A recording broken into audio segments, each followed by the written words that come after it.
తో కలిసి ఎన్టీఆర్ కాలనీ 1,20,00,000 వ్యయంతో నూతనంగా నిర్మించిన ప్రాథమిక ఆరోగ్య కేంద్రాన్ని ప్రారంభించారు. పేదలకు మెరుగైన వైద్యం అందించడమే ప్రభుత్వ లక్ష్యమన్నారు. ఆ దిశగా రాష్ట్ర ప్రభుత్వం పనిచేస్తుందని మంత్రి వెల్లడించారు.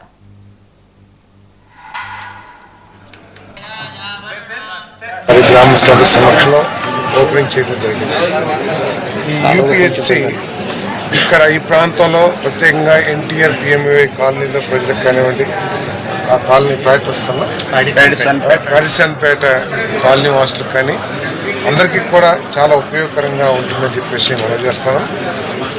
కూటమి ప్రభుత్వంలో వైద్య రంగంలో విప్లవాత్మకమైన మార్పులు, ప్రజలందరికీ కూడా ఒక భరోసా కల్పించే వైద్య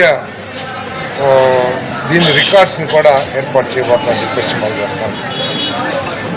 ఈ ప్రభుత్వం సంవత్సరానికి 50.6 లక్షల మందికి 904 వాహనాలను ఏర్పాటు చేసి ప్రతి ఒక్కరి ఆరోగ్య పరిస్థితులు అంటే అన్ని స్క్రీనింగ్ టెస్టులు చేపించి ఆ టెస్ట్ రిజల్ట్స్ అన్నింటినీ కూడా మరి ప్రభుత్వ రంగంలో, ప్రభుత్వ ఆధీనంలో, రాష్ట్ర ప్రభుత్వ ఆధీనంలో ఉండే విధంగా ఒక పెద్ద కార్యక్రమం చేయబోతున్నామని చెప్పేసి కూడా మనం చేస్తా ఉన్నాను.